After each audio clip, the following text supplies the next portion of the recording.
Hey guys, so I just want to talk about Metroid Prime 4 Beyond. I'm making this video is in November 25th.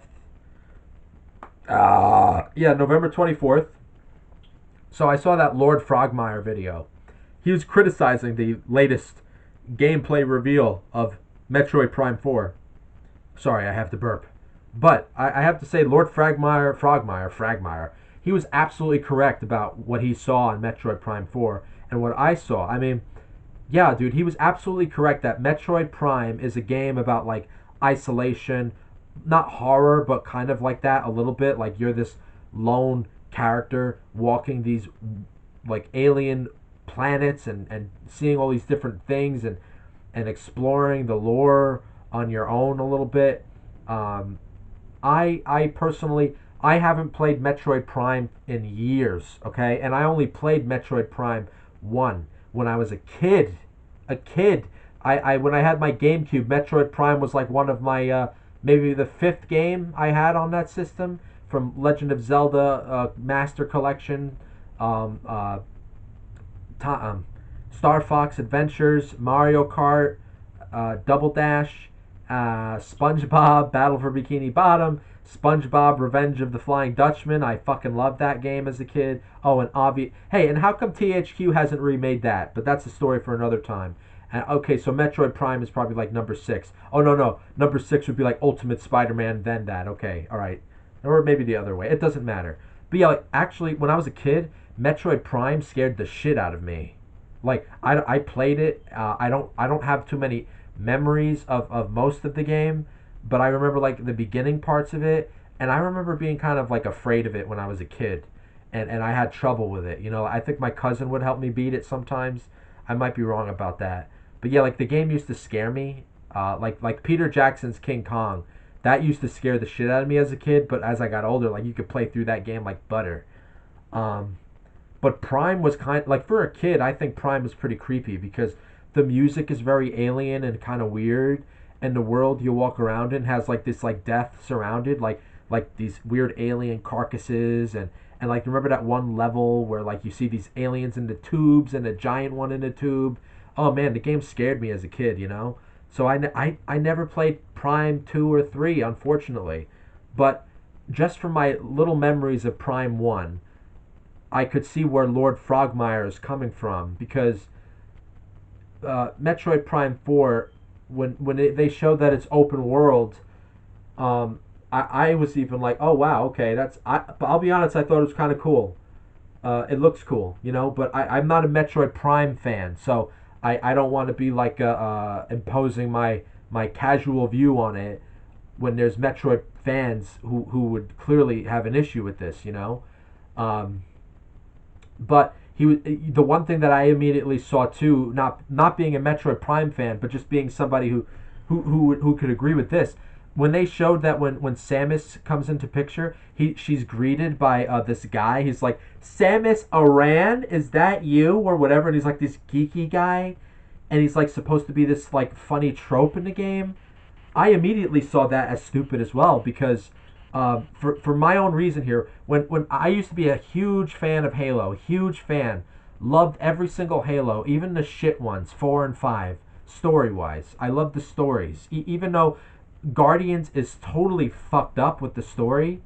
Um, and four is I mean at least the cool part about 4 and 5, I do like the Prometheans, their lore a little bit and how you tie it up to the Forerunners, so that's cool. But big but um, what turned me off about the Halo 5 was I didn't like how Locke was going after Master Chief. It was absolutely stupid. But that's a video for another time.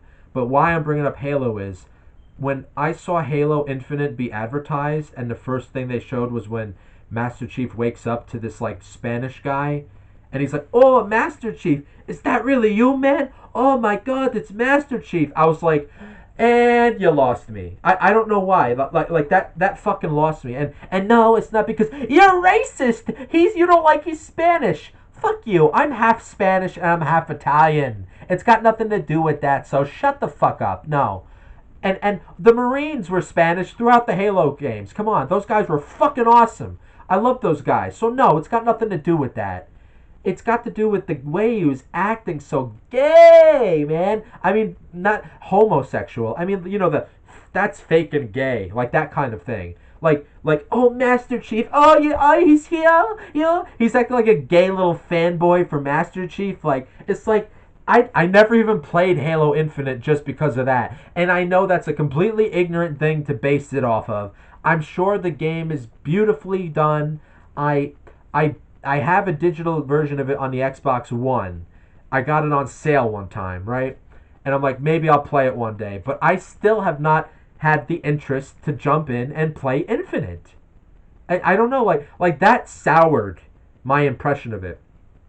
So I totally understand where Lord Frogmire is coming from when they did this to Samus and this new Metroid game. Like why do you need that character trope? It is gay and fake and gay. Like it's not funny. It's kind of annoying. I don't know who that writing appeals to. Like if you take that annoying guy out, and I'm sure if there'll be people who like it and everything, that's fine. But if you take that guy out, I'm sure this game will be like a 9 out of 10. Um, I think this comedy, this you know what he called it? He called it MCU Marvel comedy, right? Like absolutely, like that is another thing that I hate the MCU for. I do like some of the movies, but I always hated the light comedy. Like it was like this like corporatized, stamped comedy. Like it never felt like raw comedy. Deadpool kind of had that raw comedy a little bit. Played around with that somewhat. But like the MCU comedy is like cancer.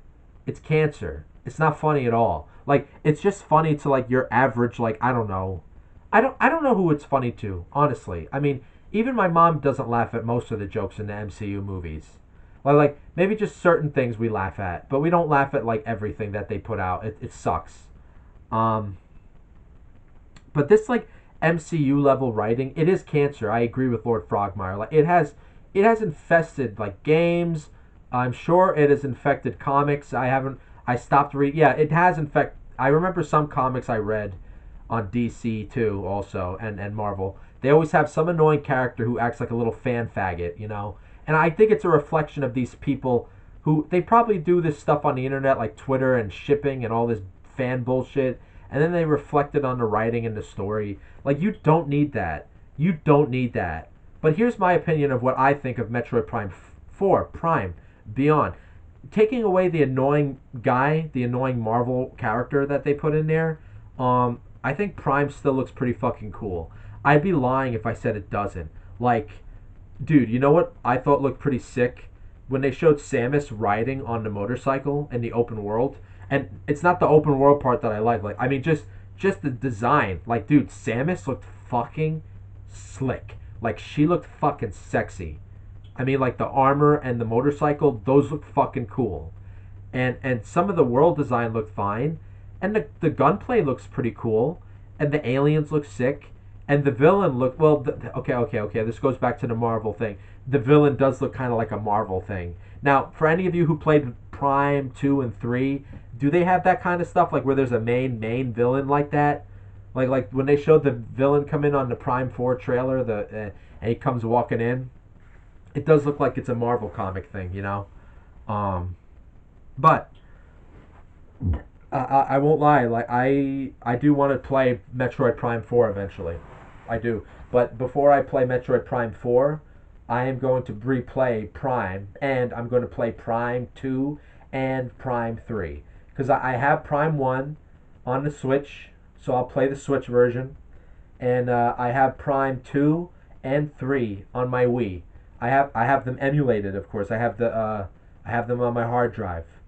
The Wii is a beast. I love the Wii system. What that thing could do. What you could do with that system. An amazing system. And question: if when I play Prime 2 and 3 on my Wii, should I play the Wii version or should I play the GameCube version? Which ones do you guys prefer?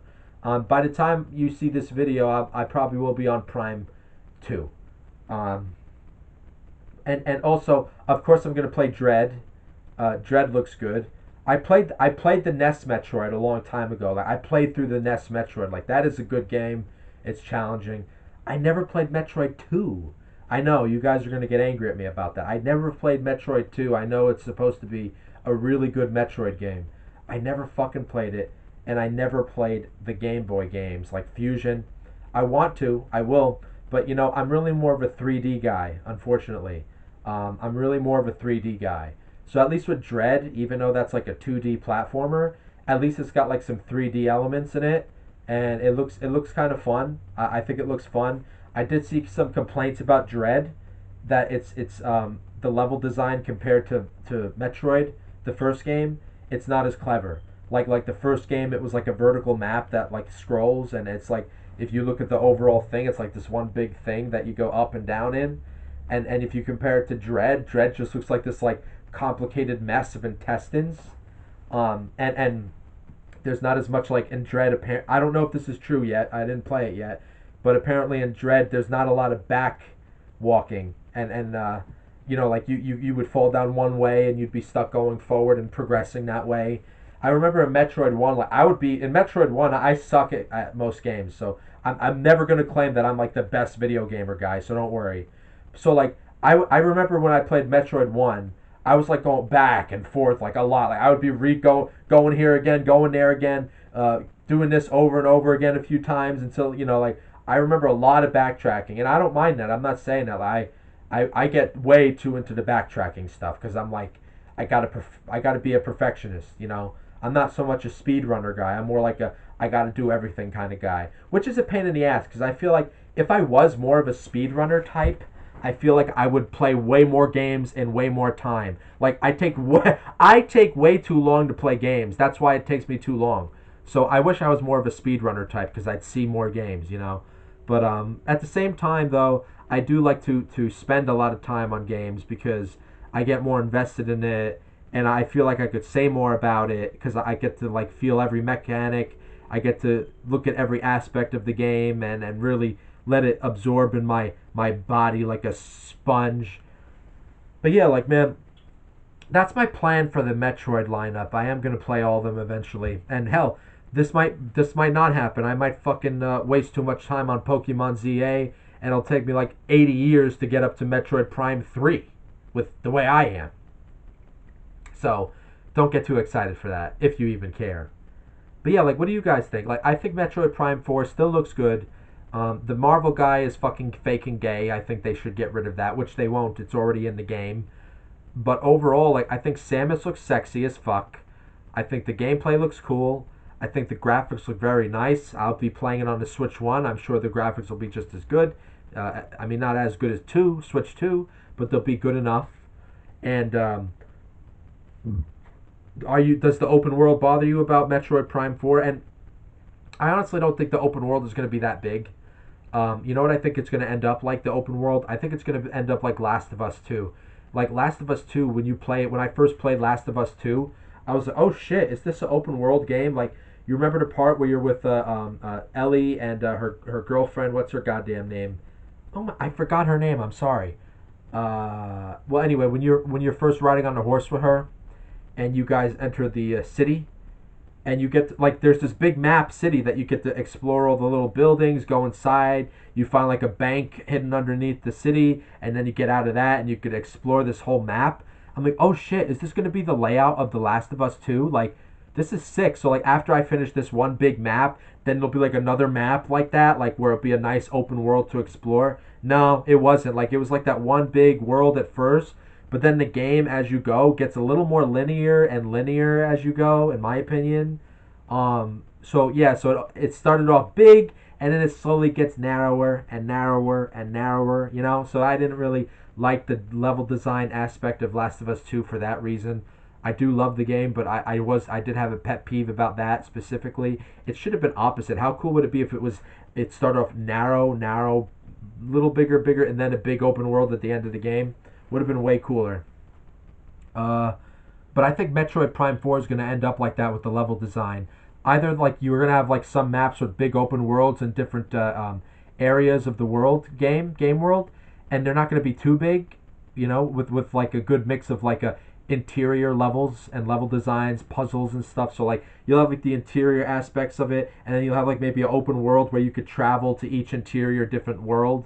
So like maybe it'll be like think of Mario when you play the 2D Mario games, like when you're looking at the world, you have like, oh, you want to go to level one, and then you go to level two, and then there's like this in between where Mario is walking to the next level. Well, maybe that's what it's going to be like in Metroid Prime 4. Like it's going to be like you finish this one place in the game, you finish all the interior level, and you get all your collectibles, you defeat all your enemies and your bosses of that area, and then when you're done, there's like this open world for you to exit out from, and you could explore it to find like little different things, and but there's a certain point to the open world that leads you to level two of the game. You see what I'm saying? Like if they do it like that, I think that would be very cool. That would be awesome. So I'm not down on Metroid Prime 4. I'm not. I think Metroid Prime 4 is going to be a good game regardless. It'll have the annoying things in it every game does, and maybe you'll have an option to mute the guy out. You know, you can mute him out and not have any voices and just play the game like a straight up like whatever. You know, I hope they do that. So yeah,